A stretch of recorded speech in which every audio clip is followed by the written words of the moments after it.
Voice of Korea. This is Voice of Korea.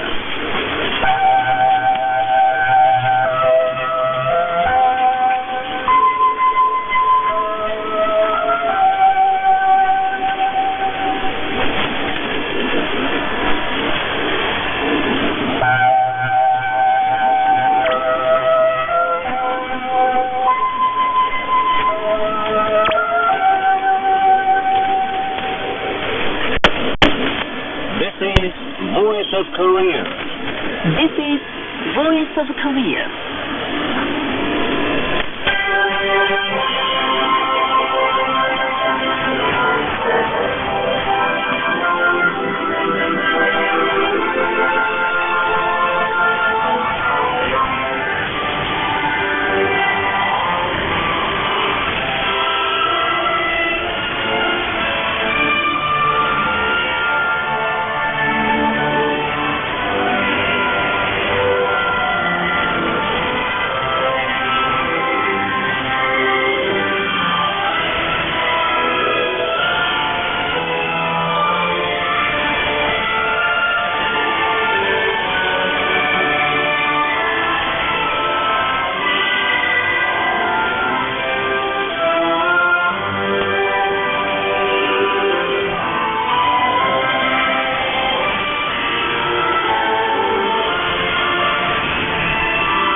Begin the English language transmission from Pyongyang, the capital of the Democratic People's Republic of Korea.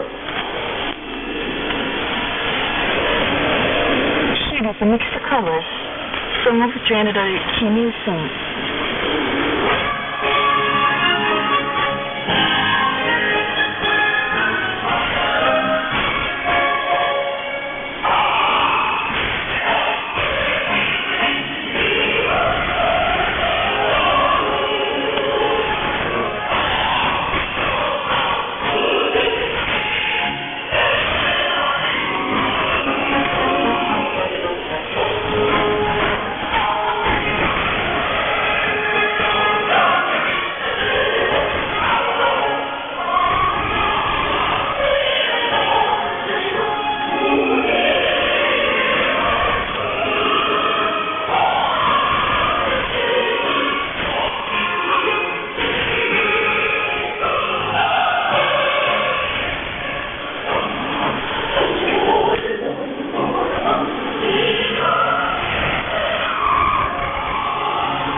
piece of a meal covers Song of Janitor Kim Seung-il.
Respected Kim Jong-un, First Secretary of the Workers' Party of Korea, First Chairman of the National Defense Commission of the DPRK, and Supreme Commander of the Korean People's Army, visited the January 18th General Mission Factory and put forward specific tasks and ways for modernization of the factory. He was accompanied by Hwang Byung-seo and other senior officials of the party and the army. Respected Kim Jong-un looked round the newly built Revolution Museum. He said the interior of the museum had been well equipped and historical materials and relics were well displayed. As is always stressed, he said, the key to increased production lies in directing ceaseless great efforts to the ideological education to give maximum play to the spiritual strength of the workers. Kim Jong-un went on, the January 18th General Machine Factory is the eldest son factory, a factory like the heart in the development of the machine building industry of the country, and the party attaches great importance to the factory. Kim Jong-un said he had come to the factory that day in order to turn it into a model factory, pivotal factory, and car factory, representing the machine factories of the country. Saying it is the intention of the party to modernize the January 18th General Machine Factory on the highest level, he gave important instructions for the purpose. He points out, in order to produce more mechanical products of high efficiency needed in different fields of the national economy and make successes in the development of new products, the factory should introduce CNC technology and robotize the production processes. It set the targets to be attained by the factory in the near future, and kindly said that he would solve all the problems arising in the modernization of the factory, including supply of latest equipment needed for it. He stressed the need to fundamentally facelift the environment of the factory. With the view and stand of building a new factory in an empty place, he said the production district and living district should be partitioned clearly.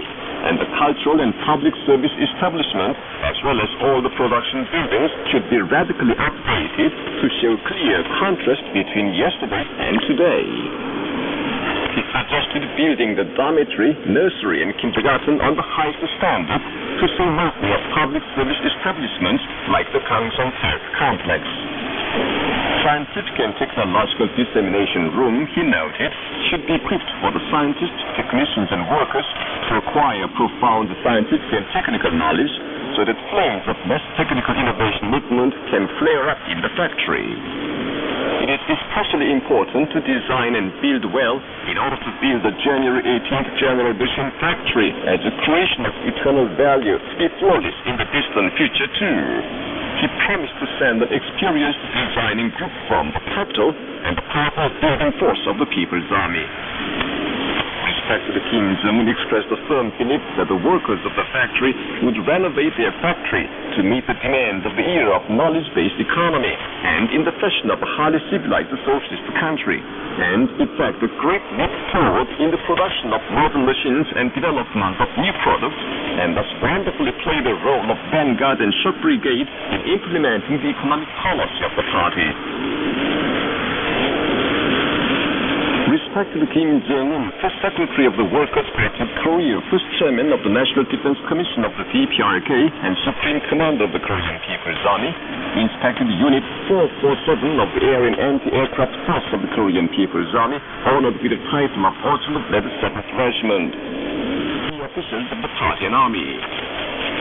After receiving salute, respected Supreme Commander Kim Jong-un shook hands with each of the commanding officers and said he had come to meet the airmen of the unit, including the flesh-bomb combatants who successfully performed difficult flight combat tasks with a rigorous resolve to defend the country at the cost of their lives, and whenever he comes to the airport manned with air defenders, he feels at home.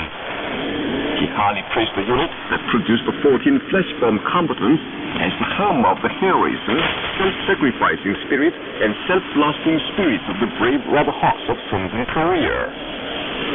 Watching the monument, the on-site guidance of the great generalismos Kim Il-sung and Kim Jong-il, Kim Jong-un impressively recalled the proud crest of the unit.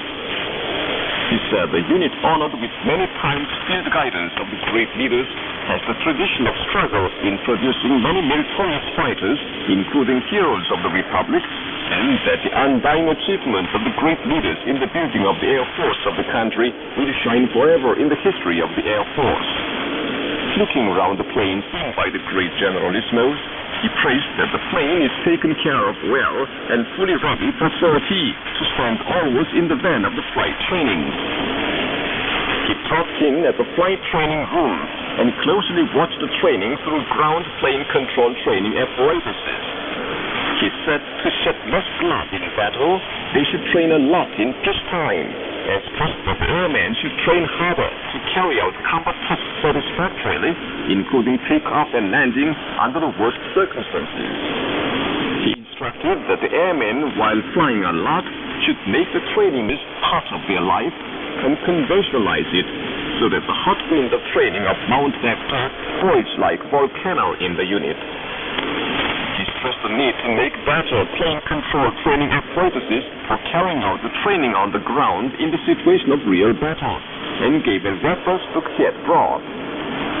Supreme Commander Kim Jong-un looked round different places, including the bedrooms of the airmen, and paid deep attention to their life.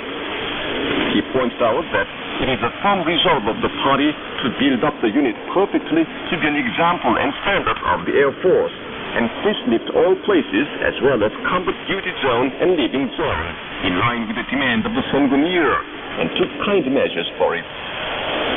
Said Kim Jong-un appreciates an art performance given by airmen and wives of flesh-bomb combatants of the unit. He said, in the simple and truthful performance, he warmly read the loyalty of the airmen of the unit and their spouses to the party, congratulated them on their success in performance, and had a picture taken with them. Respected Supreme Commander Kim Jong-un expressed the belief that the airmen of the unit would put spurs to the preparations for action with high vigilance and more firmly defend the blue sky of the country.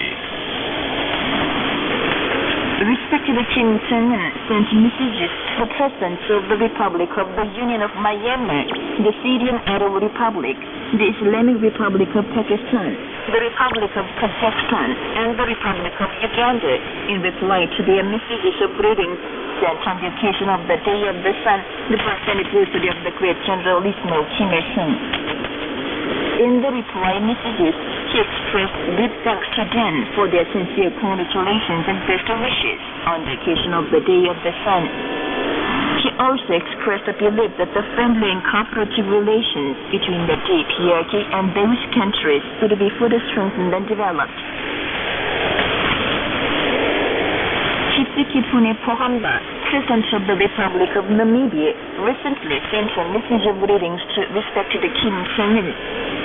The message said the re-election of respected Kim Jong-un as the first chairman of the National Defense Commission of the DPRK is an expression of trust and confidence of the government of the DPRK in him. It wished him good health and hoped that he would properly lead the Korean people to great economic prosperity and social progress. The Czech Committee for Remembering President Kim Il-sung was formed in Prague on the 7th. The chairman of the Mountebank, the Czech Korean Friendship Association, was elected chairman of the committee. The committee decided to hold different political and cultural events between June the 1st and July the 10th on the occasion of the 20th anniversary of the demise of the great leader President Kim Il-sung. The Beninese long-lived General Kim Il-sung gets together on the Beninese National Committee for the Study of the Church Ideas issued a joint statement on May the 8th on the occasion of the 20th anniversary of the demise of the great leader President Kim Il-sung.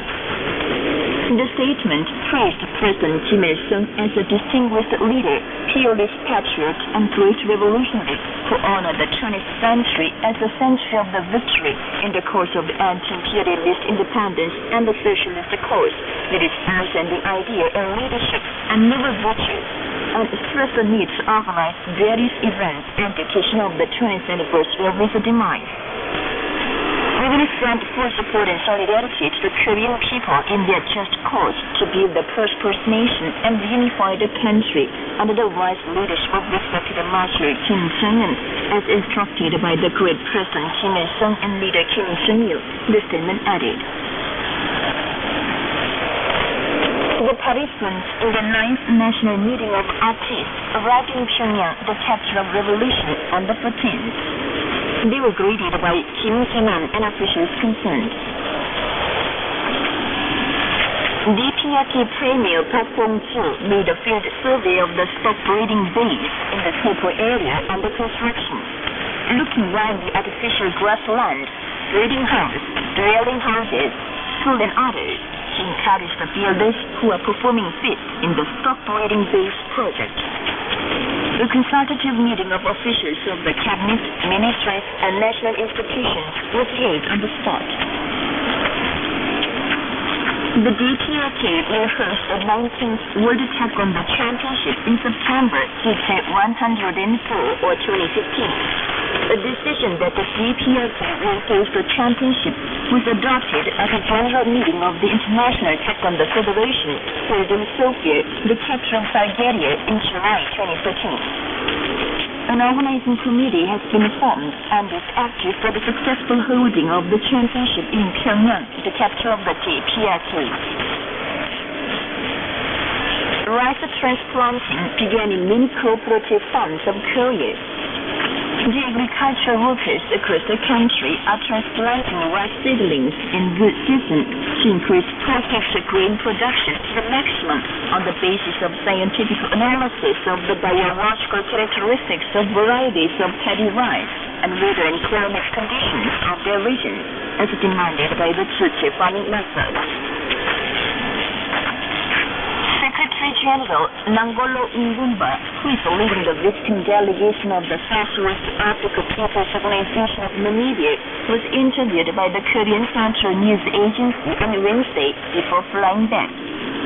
He said, During my stay, I witnessed the deep attention paid by the party and government of Korea to the people's living, education of the coming generations, and improvement of children's health. President Kim Il-sung and Kim Jong-un built a genuine people's country in Korea and turned it into a powerful state with the energetic activity. The course of the preceding leaders is now admirably carried forward and developed by His Excellency respected Marshal Kim Jong-un. The Secretary General sincerely hoped that Korea would be reunified at an early date and the friendly and cooperative relations between the two parties and peoples of the two countries continue to be strengthened. The South Korean Council of Organization for the Preservation of Records held a press conference in Seoul on May the 12th and demanded the authorities make clear the truth behind the sinking of the ferry Seoul, according to the South Korean KBS. According to the CBS, more than 10 media, teachers and human rights organizations, including the National Media Trade Union and the Teachers Union, held a press conference on the 12th and demanded the authorities put an end to the encroachment upon the freedom of expression concerning the sinking of the Seoul. On the same day, the South Korean newspaper Gyeongnam Daily News and internet newspaper Voice of People editorially denounced the Park Geun-hye government for ignoring the voices of the bereaved families and people, demanding a probe into the truth behind the ferry disaster and punishment of the main criminal. Earlier on the 10th, the internet newspaper Voice of People logged an editorial criticizing the Park Geun-hye government for finding the cause of stagnation in the sinking of the Seoul. According to the internet newspaper of Koreans in Korean residents in the United States, further intensified protest actions against the Park Geun-hye government concerning the sinking of the ferry Seoul. More than 300 Korean women and members of civic movement organizations gathered before the South Korean Consulate General in Los Angeles and mourned the victims of the disaster on the 10th. They staged a demonstration and held a meeting condemning the Park Geun-hye government. On the other hand, Koreans in the United States contributed to the newspaper New York Times on the 11th announcement under the title Clarified Truth, condemning the Park Geun-hye group for misleading the public with false reports on the disaster of the Seoul.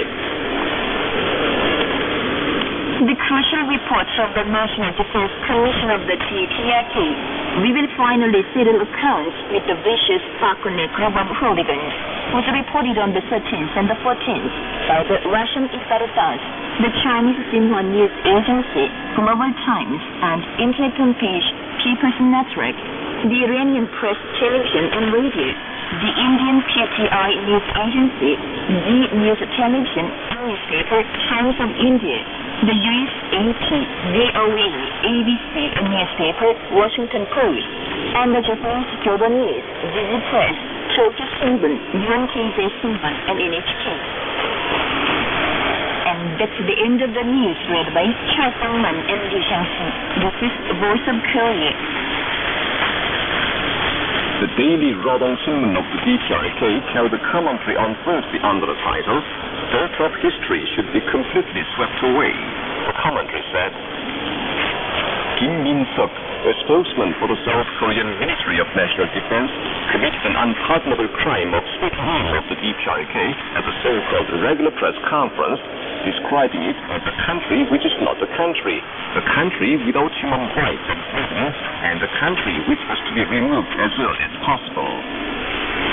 The recent unprecedented outbursts made by the South Korean military gangster like gibberish of a lunatic are the most vicious challenge to our dignified system, extra large provocation of bringing the inter-Korean relations to a total confrontation, and unusual case which cannot be overlooked.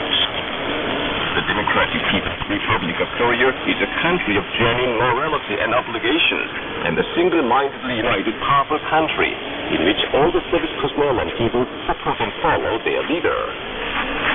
So the South Korean parties maliciously slander the DPRK, making such false remarks as lack of human rights and degradation of history. Such an act can be done only by the South Korean traitors, obsessed with inveterate refusal and hostility toward the fellow countrymen, and with a wicked plot to bring the inter-Korean relations to complete catastrophe. The powerful revolutionary army of Mountbatten and people of the DPRK are keeping their high alertness with the citadel of aggression and confrontation in the sight-seeing telescope for annihilation of the enemy, and eagerly waiting only for an order to sweep away the Park Geun-hye group of traitors to the last man. Park Geun-hye and her clan will clearly know how dearly they should pay for their senseless outburst. That was the commentary under the title, "Dirt of History Should Be Completely Swept Away," carried in the daily Rodongsun of the DPRK on Thursday. This is Voice of Korea. 윤조의 female solo, My Hopeful Country.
Enjoy your piano concerto.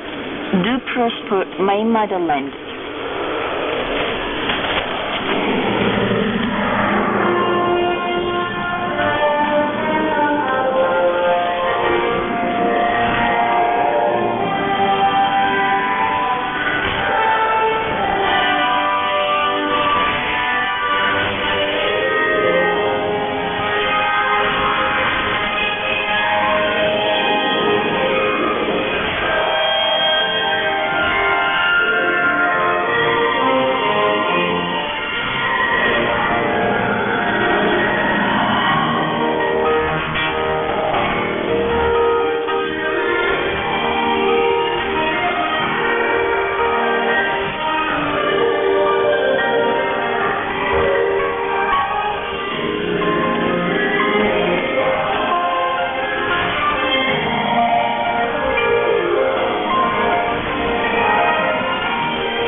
She is a female Caribbean to the motherland.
Please enjoy kayaking solo.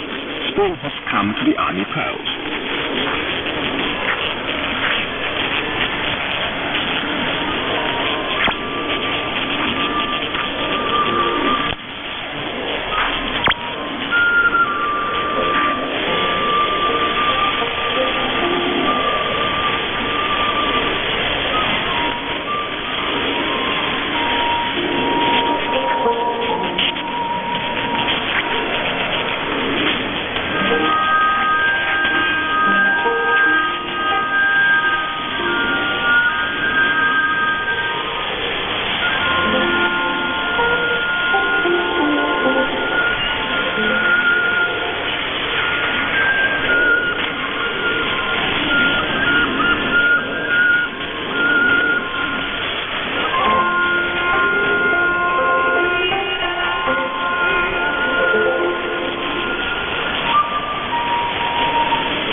of the 40th anniversary of diplomatic relations between Korea and Nepal. May the 15th is the day when diplomatic relations were established between Korea and Nepal. Ambassadorial diplomatic relations between the two countries were established on May the 15th, 1963 or 1974, which made it possible for Korea and Nepal to follow different types of sanctions. On the occasion of the day, the Korean people extend warm greetings to Nepalese people. In the past, the two countries exchanged high-level delegations, including government delegations and delegations of foreign ministries, and strengthened friendship cooperation. The Korean leader President Kim Il-sung met many Nepalese delegations that visited Korea, and he sent a spirit in ease to the government and people of Nepal. The Nepalese government actively supports the Korean people in their struggle for independence and peaceful reunification of the country, and expresses the stand that the nuclear issue between the Democratic People's Republic of Korea and the United States would be settled in the interests of the Korean people. Now in Nepal, active measures are taken to achieve great successes in the political, economic, military, and many other fields. After the establishment of republicanism, Nepal makes active efforts to draw up a democratic constitution and achieve political stability and economic development, and enforces a policy of national independence to defend the sovereignty of the country. The Korean people are sincerely rejoiced over the achievements made by the Nepalese people and hope that the government and people of Nepal make a greater success in their struggle for political stability, peace, and prosperity of the country. The ties of friendship between Korea and Nepal will be further developed in the future too, as in the past, amid deep concern and expectation of the governments and peoples of the two countries. So far, you've been listening to the account under the title, On the Occasion of the 40th Anniversary of Diplomatic Relations between Korea and Nepal. This is Voice of Korea. Dear listeners, with this we conclude the English language service of Voice of Korea from the Democratic People's Republic of Korea. Voice of Korea presents its English language service for Southeast Asia between 5 and 6 hours UTC on 13,650 kHz and 15,105 kHz, and between 10 and 11 hours UTC on 11,735 kHz and 13,650 kHz. For Middle East and Northern Africa between 16 and 17 hours UTC on 9,890 kHz and 11,645 kHz, and between 19 and 20 hours UTC on 9,875 kHz and 11,635 kHz. For Southern Africa between 19 and 20 hours UTC on 7,210 kHz and 11,910 kHz, and for Central and South Americas between 4 and 5 hours UTC on 11,735 kHz, 13,760 kHz, and 15,180 kHz, and between 10 and 11 hours UTC on 11,710 kHz and 15,180 kHz. Goodbye, this is Pyongyang.